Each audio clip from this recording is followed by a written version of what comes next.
please subscribe and don't forget to press the bell icon to get notified whenever we upload a new video. Address the BTST calls first because the market's making a bit of a move at 3 p.m. Ashwani and Mitesh are with us for that, of course. Ashwani, so on the index and for individual stocks, what would be your calls? See, index is in a sort of a vertical decline now, and Nifty lows I don't think will get protected for too long. You still have half an hour. So Jet Airways a sell with a stop of 258, target of 244. Maruti is a sell with a stop of 84.50, target of 83.75. And Jubilant Food is a buy with a stop of 13.95, target of 14.30. Okay, fair enough. Mitesh, your calls, and also maybe just a word. I mean, any fresh trade that you would initiate because of this crude movement, whether it's on aviation or on OMCs? See, I think, OMCs, yes, last 2 days we've had a stronger pullback, so I think that was a good selling opportunity. I was never positive on those on that sector in the short term.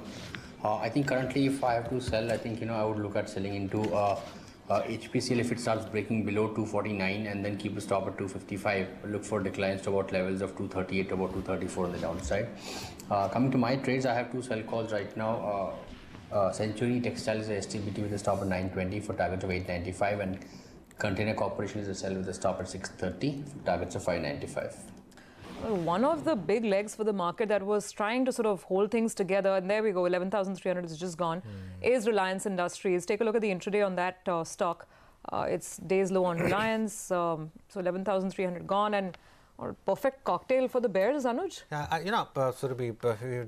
This time the markets played out as per script. There was a bit of a scare on that currency, and you saw that 2-day short covering move. We discussed it that perhaps Friday afternoon would be the last of that move, and after that it's just one-way decline. And now, in fact, as we speak, we are very close to the recent. And this is a macro move. In macro moves, beyond a point, levels lose sanctity. The market, of course, will make a low. This perhaps is the first genuine correction after a long time. You had that big correction, of course, at the start of the year. After that, you had that one-way move which played out. And now, from 10,800, we had one-way move to 11,800. Normally, you would retrace half of it or about, 2/3. I think we're approaching halfway now. 10,800 to 11,800. At 11,300, we are halfway now. So halfway we have retraced.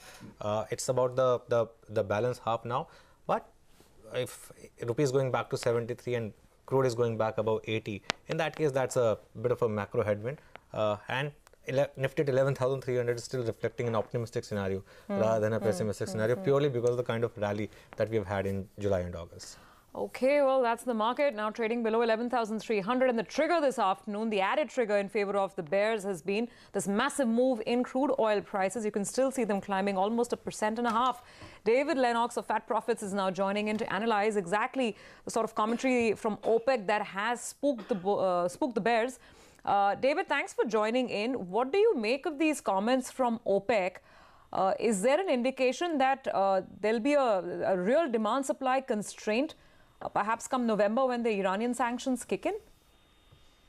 Yes, certainly if you have a look at the rhetoric that we've seen come out just of recent times, the OPEC do appear now to be falling into line with the fact that over some, 18 months now, they've kept a 32.5 million barrel self-imposed ceiling.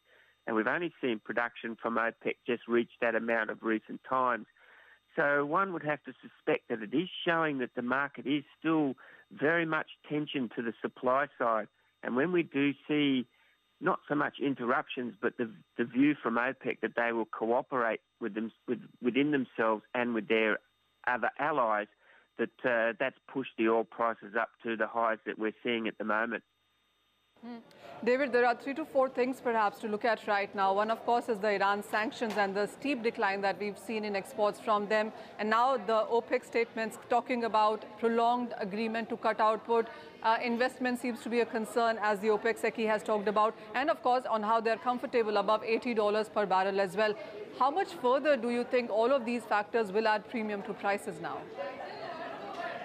It's really quite difficult to say. We're going to have to watch to see how the verbal agreement rolls out in terms of actual production. Certainly, OPEC have stuck to the 32.5 million barrel ceiling that they had self-imposed now for some time. So that's going to certainly be of some, let's say, benefit to what the markets are seeing at the moment, because they are aware that OPEC can follow through with their agreement. But overall, we're going to have to see what happens in terms of demand as well.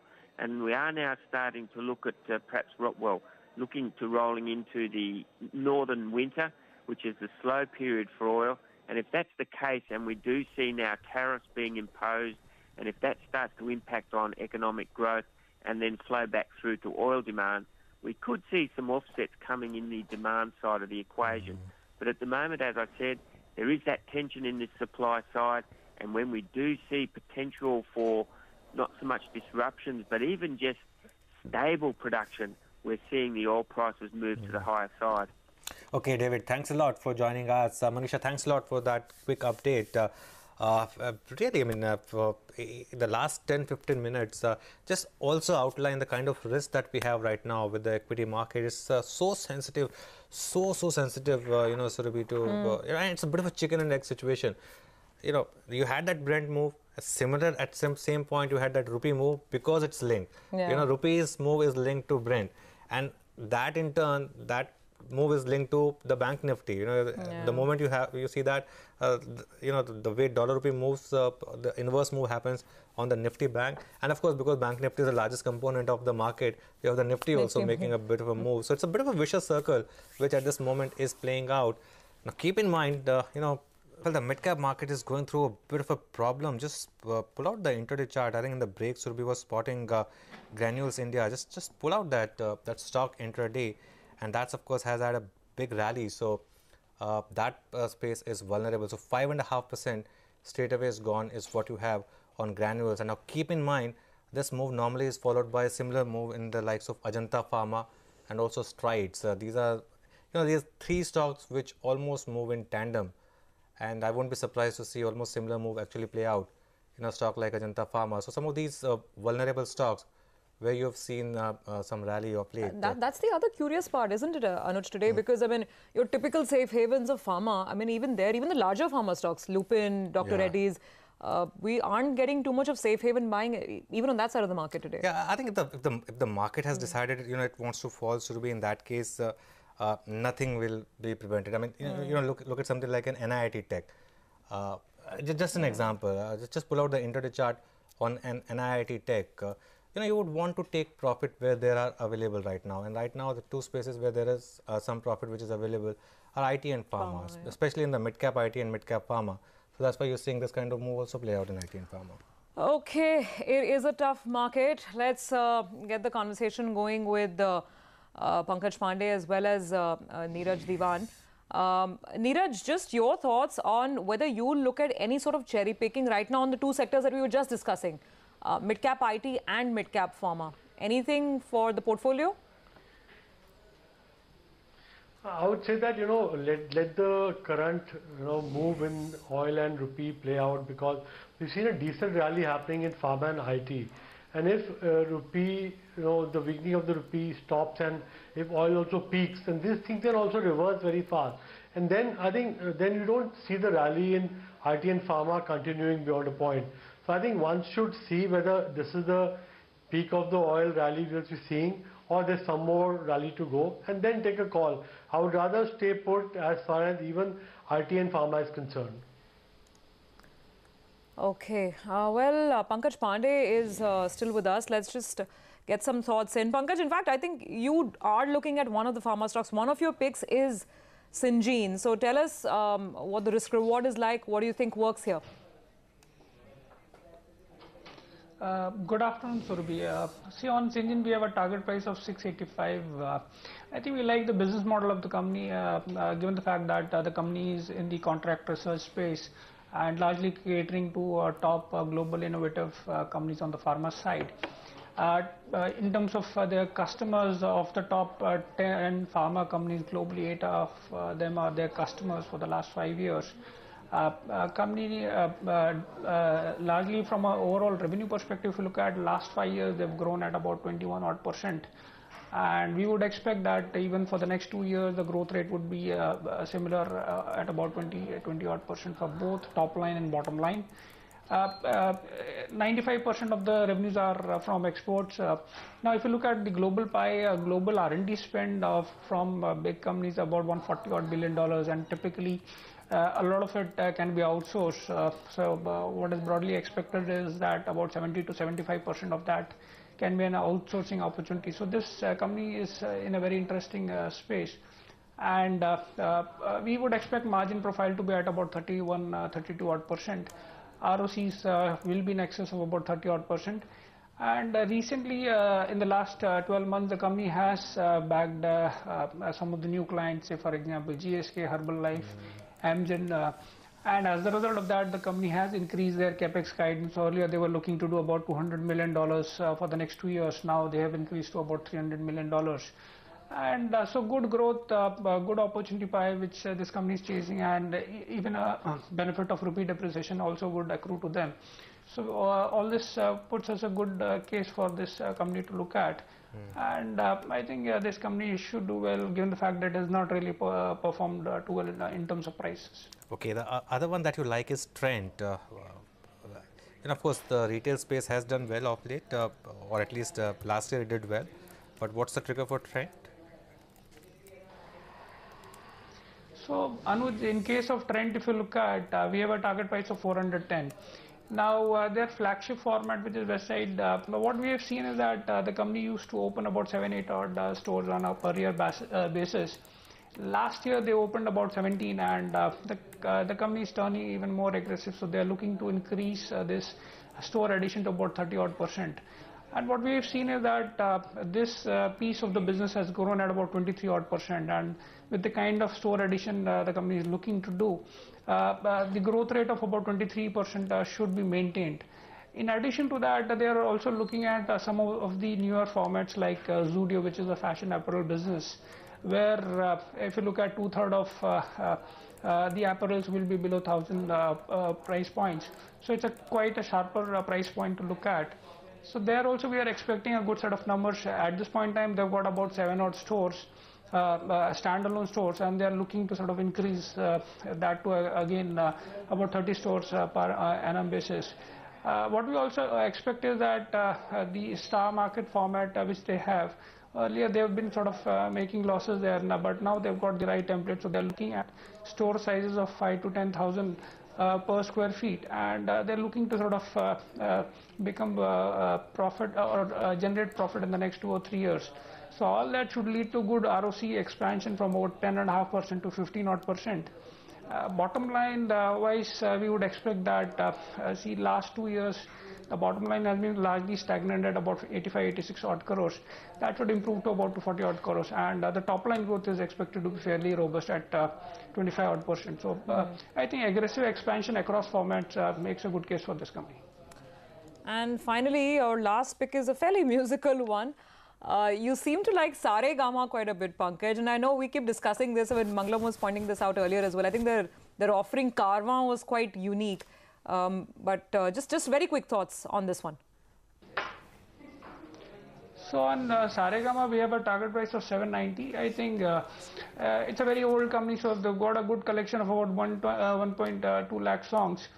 Now their B2B business is doing fine, expected to grow at 16 odd %. Sure. So what is interesting is the B2C business, which is the Karma, which is where I think the growth rate is going to kick in.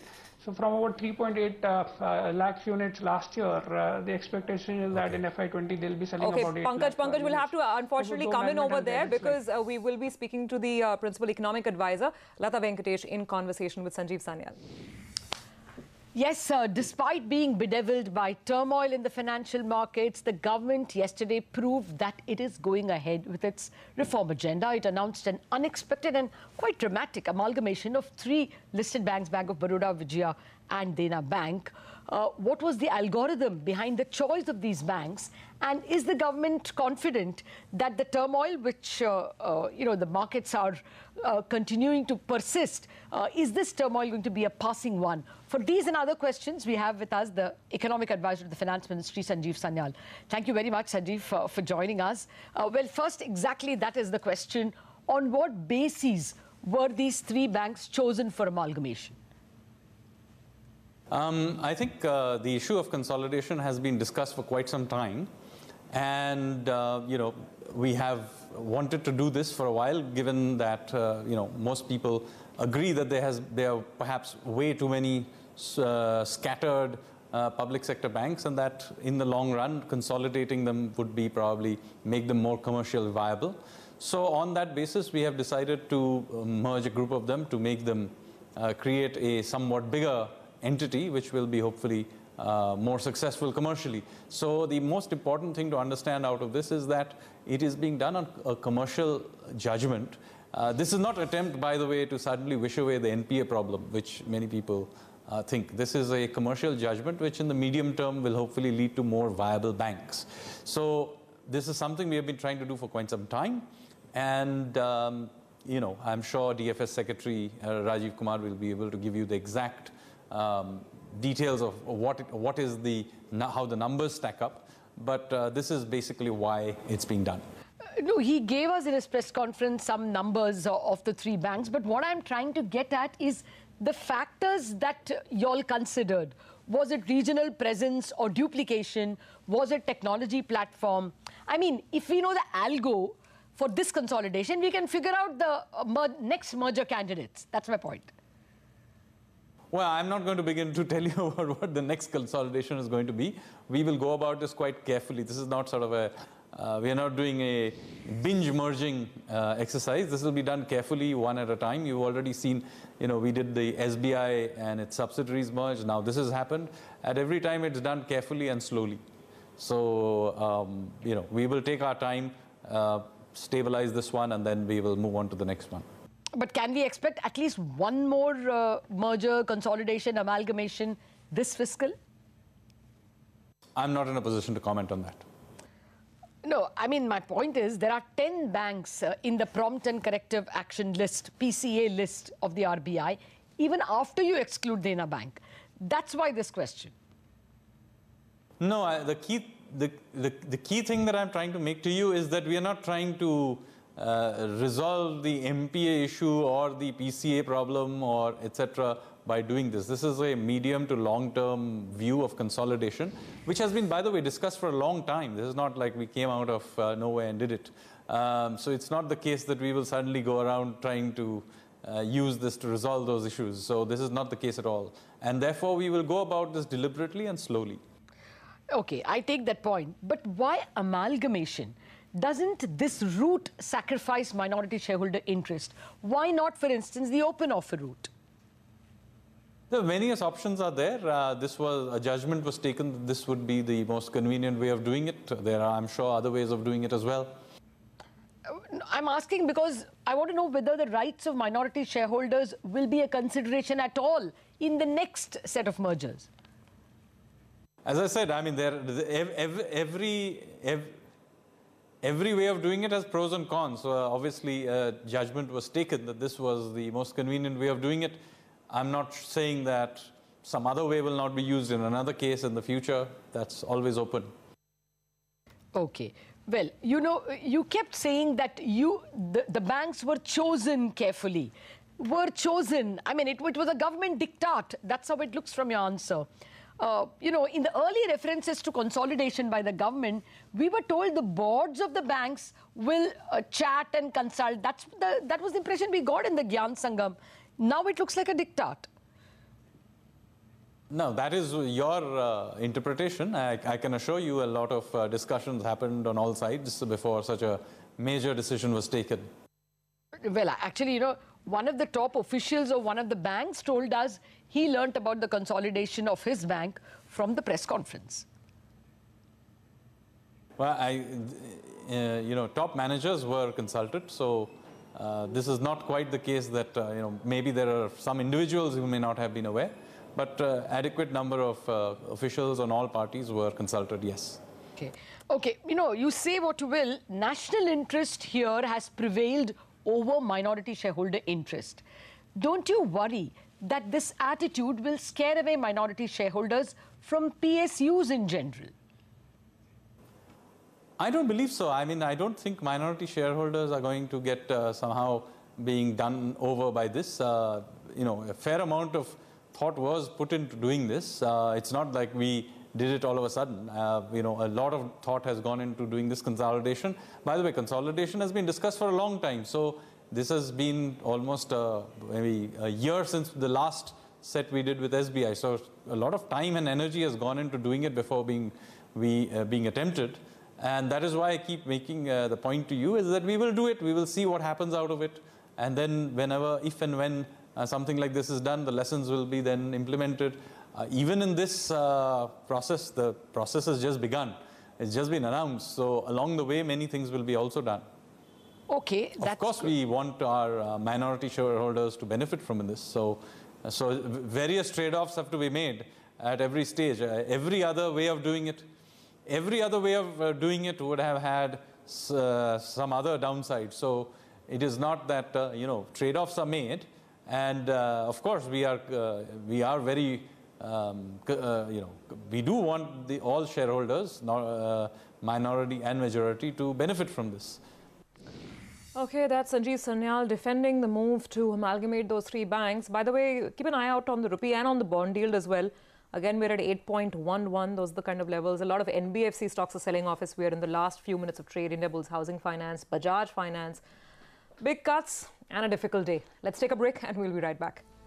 So as we were just pointing out before going into the break, it's a full 100-point knock on the Nifty. You've got a full century on the way down.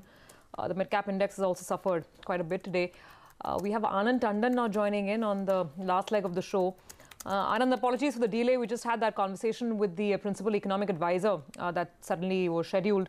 But your thoughts on the bigger NBFCs? Because, I mean, even a stock like Bajaj Finance, 15% down from the peak. Is there more pain ahead, or should one just go in and start buying now? And what kind of NBFCs should one buy?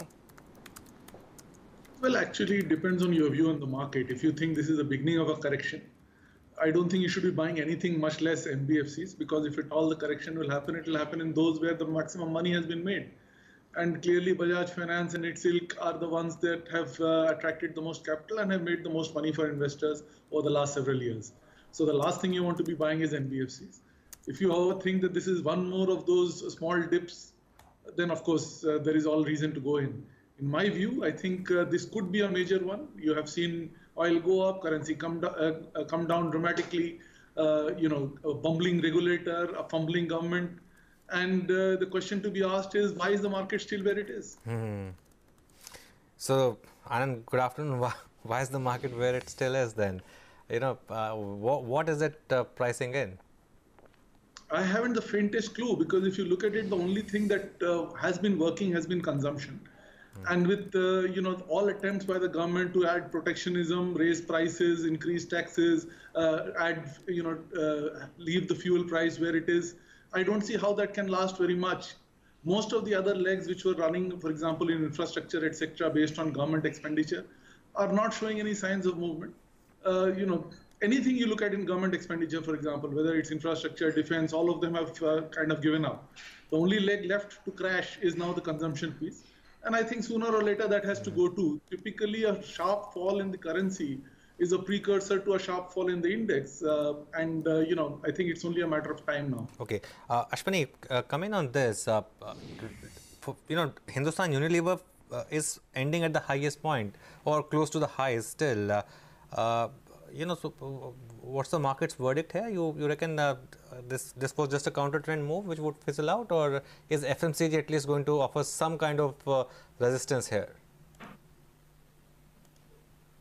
If you know 3 out of all the sectors are higher, you don't want to bet on the sectors which are higher. It's up today, it could fall tomorrow. And you know, the issue is also cost of capital. If that is going up, you know, all these high valuation stocks will come off. As we've seen, pharma is down, now IT is down. So, you know, there are no safe havens. Once you break 11,250, I think all stocks will go down for a while. This rally started from 99.50.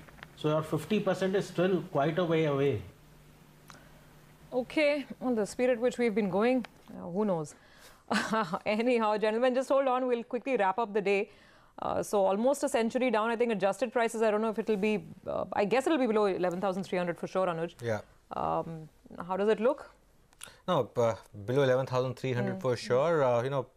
Clutching to straws right now for Surabhi. Let's put it that way. On the Nifty, recent lows. On the Bank Nifty, the lows are gone, and financials are weak. And this combination of dollar, rupee, and the weak emerging market is a perfect cocktail for the kind of reversal. This adjustment that our market is seeing of, dragging down the financials weight in the index is still happening. I think it peaked out somewhere around 42%. We've now reached about 33% on the financials. Perhaps some more is left, around 30%. That's possible. That could happen. But yes, things looking weak. And once again, large stocks are down. SBI is down 4%. Of course, the entire PSU gamut was down, but still. Axis down about 2.7%. ICICI down 1.8%. Bajaj Finance intraday attempted a recovery, but that was sold into, and how? So 1.7% down on Bajaj Finance. Same was the case with HDFC Twins. Both HDFC and HDFC Bank intraday tried to recover, but again that recovery was sold into, and that's telling you the force of selling by FIIs perhaps in these stocks is just relentless. Kotak was the other stock which was down. There were stocks on the upside as well. Hindustan Unilever stands out really, 3.7% higher, and Yes Bank as well, up about 2%. On the mid-cap side, absolutely no comfort whatsoever with today's trading action. PSU banks split down the middle. The weak ones were flying around today because they eventually get bailed out or bought over or merged. That seems to be the theme or the trend. And the stronger ones was where the problem was. Look at Bank of Baroda. That tells you the whole story, right? 17% down on that stock as we are closing out the day. Let's pull up PNB as well, and a couple of others like Canara Bank. Canara is down about 7 to 8%. We've got some nasty cuts on these bank stocks. Union Bank is down 9%. So the bigger you are, the bigger the problems, it seems. On the flip side, I'll just quickly complete the picture. Dana, for instance, about a 20% move throughout the day on that stock. IOB, UCO, Corporation Bank. And this is where the kite flying was going on the upside. But coming back to the weak trends, today the whole sugar rally was unwinding quite dramatically. So Balrampur down about 12%, Praj, Mavana, Shakti Sugars, Dwarikesh, the entire lot was coming down quite a bit today. But move beyond these sectoral themes and you'll see what the problem is. I mean, you've got big stocks, a lot of the FNO stocks also down quite a bit. Just Dial 6.5%, Delta Corp 6.5%. You've got losses on MRPL worth about 6-7%. Something like HCC is down about 7.5% as well. India Cements, EIL, DLF, lots of these names on the way down today. Not a great day even for pharma names today, even mid-cap pharma for that matter. Wockhardt 4%, 6% down on Granules. So whichever way you're cutting it, it is a difficult afternoon. The saving grace, if at all there was in the market, was in the form of some buying on consumer.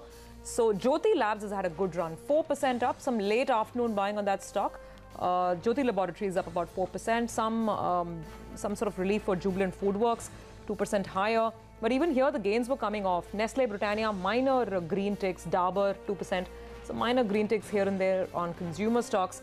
Otherwise, what we're looking at, I guess, is a pretty weak screen today, Anuj, on the mid-cap side as well. Oh yes, it's been weak. Now let's see if we are going to see lower levels from here on as well. Ashwani, what are the next levels to watch?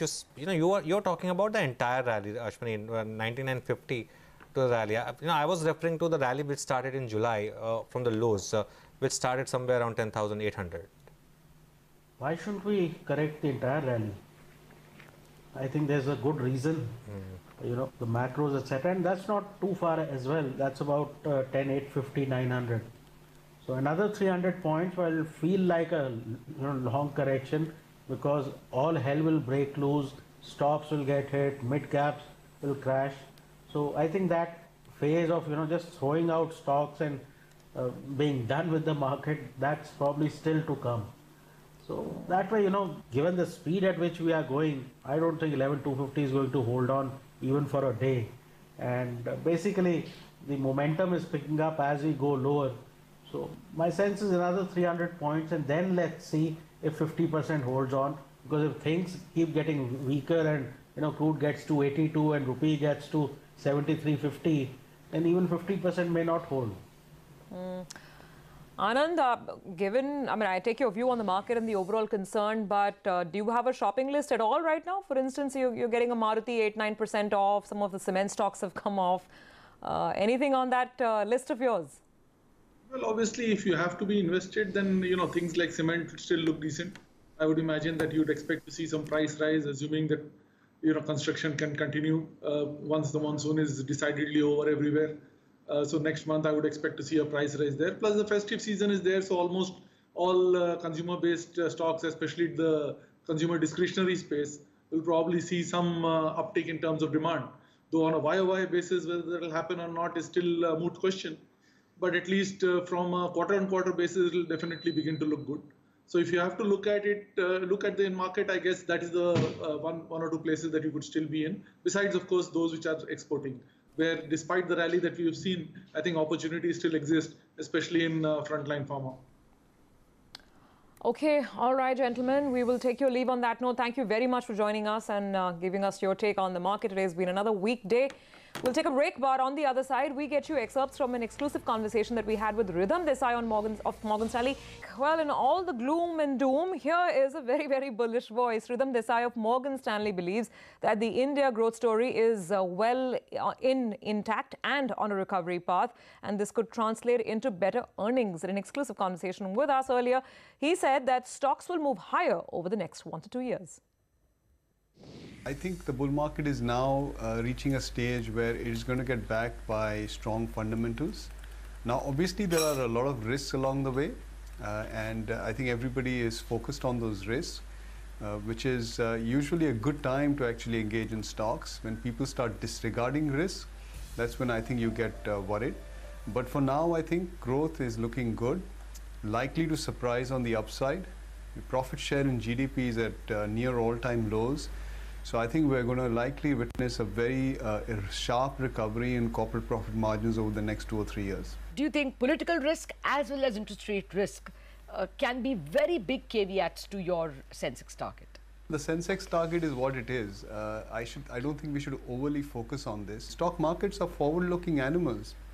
They've already baked this in the cake, which is why we're getting such a muted reaction this morning to the additional tariff round. I think everybody can identify panic and over-exuberance. The market doesn't feel like that right now. It doesn't feel like it's in panic or it's in exuberance. So I would argue that stock prices are more accurately reflecting all these concerns than we can actually fathom. And therefore, I wouldn't really worry about these things. So many things can go wrong. And that's true about stock markets at any point in time. But I think we have to weigh those things against what could happen to fundamentals, where the valuations are, and I think on balance it looks like we are in an uptrending market, give or take a few points here and there, and will the Nifty correct over the next few days? Quite possible. But I think over the next year or two, I think it's likely that stocks are higher, not lower. Now we've seen the leadership stocks correct quite a bit. Consumption, for example, has corrected. The NBFC twins have corrected. The retail banks have corrected. Your thoughts on the kind of leadership shift that we have witnessed over the last 3 or 4 months? Performance breadth. I think that's one of the important things that we are citing in our report that we wrote last week, which is that we believe that performance breadth will widen from here. So the winners of the past few months or past few years, I think are going to take a bit of a back seat relative to the losers, where we think that fundamentals are inflecting. So for example, take the comparison of the banking financial sector and take NBFCs versus corporate banks. So very clearly the trade has been in favor of NBFCs against corporate banks, and we think that's going to flip because we think that the fundamentals for the corporate banks have troughed and there should be a meaningful improvement in earnings. And when I say meaningful improvement, we're not talking about 10-20% growth, we're talking about much more. Magnitude of 40-50% growth in earnings, and therefore 40-50% rise in share prices. Given where the valuations of corporate banks are, I think it's a trade which represents much muted downside risk versus upside risk. So it's a favorable trade for investors. Both the fact that the Nifty itself has fallen from 11,800 to 11,350, as well as the currency has fallen. So are we on the cusp the return of foreign investors? Now, the fact is that emerging markets around the world have got really smacked. I mean, India has been an outperformer, right? Yep. So there's a lot of value that has emerged, emerged in emerging markets over the past few months because of the price damage that has taken place, and the currencies in emerging markets everywhere are down. India is not isolated in this regard. This is very different from 2013, where a handful of countries, including India, were hurt. So that all depends on the relative opportunity. So if there's a bounce back in EM, India will underperform. Now, that may not matter to people at home, because if EM bounces back, then absolute Nifty levels will also rise, albeit slower than what other markets around the world experience. The best performing sector this year, Rhythm, has been the IT space, but your house has now become a bit cautious on that space. In fact, you recently downgraded Infosys as well. Is it only because of the run-up that these stocks have seen that you guys are cautious, or do you think structurally something is changing? So, Sonia, we downgraded technology to underweight on Friday evening. I think that the sector's relative earnings growth will look inferior to the rest of the market, because we expect domestic earnings to do a whole lot better over the next 12 months. Of course, performance has also been very strong, and valuations have also nudged higher. They're nowhere close to the peak relative valuations that technology used to have, say, 10, 12 years ago. But there's no reason to believe that it goes back there, because the earnings profile for these companies is now very different. But the key call is about relative earnings growth, which I think is going to be against the tech sector. And a lot of the rupee has also depreciated. So, bulk of the rupee trade is also in the price. So these are the couple of reasons why we've actually gone underweight tech. The sectors that we like are financials, mostly corporate banks, select retail and NBFCs. We like industrials, and we like discretionary consumption. And in fact, I'm underweight everything else. Well, there's quite a lot buzzing into the commodity markets. We will come to crude in a bit, but need to address sugar as well, because the prices have continued to rise up, even as today has been a day when you have seen the sugar stocks see a bit of a profit taking. Almost everything was down 8 to 10% apiece, but the sugar prices yet again in the wholesale markets have continued to run up. The markets, of course, are watching out from statements from the Food Ministry officials, where there is an expectation that a draft cabinet proposal has been floated on export subsidies. We are looking at nearly a subsidy of 140 rupees per ton for the cane crushed to mills that will export, and the transport subsidy of 2,500 to 3,000 rupees as well. And then, of course, there are conversations about how the sugar minimum sale price could be increased from the current 29 rupees per kg as well. So those are a couple of things that clearly have been pushing the sugar prices and the stocks on the higher side. M. Manikam, Executive Vice Chairman of Shakti Sugars, now joins us on the line. Mr. Manikam, hi, thank you so much for joining us. First of all, what is your sense? I mean, of course, the sugar price and the stock rally began after the ethanol prices were hiked by the government, and now some more measures is what the industry is awaiting. What have you read into the export subsidies, and how, favorable are the kind of numbers that are doing rounds right now? It looks like the government is looking at a comprehensive solution for the problem. They are attacking the high cane price, which has already been there. So that's why the production has gone up. So we didn't have any way of consuming that sugar. So they're given two reliefs now. One is by way of attracting ethanol, which can take quite a bit of sugar out of the system, and also incentivizing exports. Because we expect the world market also will rally up a little bit, because if India is not going to be having that surplus due to this ethanol policy. So I think it's going to be an interesting option for India right now to export some and to convert some sugar into ethanol. So we would probably be reducing our production surplus to almost equal to consumption. So we are seeing fairly good times ahead for the next 3 to 4 years at least. So, well, of course, the policy is in the right direction and a good one, but would you see an impact of that coming in for the coming season itself, or are you looking at sugar surplus at least for this season to continue? See, the current capacity of ethanol that we have in the country, we can pretty much take out 4 million tons of sugar. So if the millers are, acting fast enough, and if the government is willing to buy all the ethanol that we produce, we can pretty much reduce our let's say if we are looking at 34 million production, we can reduce about 4 million due to ethanol, maybe 2 million to export, so we'll come down to about 28. And we look at about 26 consumption, so which is, I think, fairly good balance. What is your sense on the export subsidies? Because this is not the first time that the government seems to be approaching this subject, and it hasn't really worked in the previous time the government tried putting subsidies here. With what has been is being talked about right now, how positive would you see it as a means to exporting surplus sugar out? See, actually, today they've the previous attempt was only to use exports as a relief measure, and to see if we can export a huge quantity of sugar. That would have actually collapsed international markets. But now with the ethanol and exports together, we are not really looking at exporting a huge quantity of sugar. And Brazil production has gone down by about 4 million almost. So there is a tightness in the world market if India is going to export very little. So it's going to be a good play. It's interesting, and I have not been this positive for the last 5 years. Okay. So I think we are really at the end of the road. What is also your sense on the festive season approaching fast, and do you see the sugar offtake in the physical markets also picking up? Also, what is the expectation that the government actually could increase the minimum sale price for sugar as well? These are all speculations in the market, so I don't know what's going to happen. Yeah, I'd like to wait till the government really comes out with something to to make a comment. Fair point. But the market's looking fairly good. So what is the sense of what kind of festive demand are you really looking at? Because the last couple of quarters, the offtake in the Indian markets also has been on the weaker side. Is there a number that the industry is working with in sense of festive offtake? Not really. We should consume around 27 million tons overall for the year. So festive season would take a fairly large portion of it.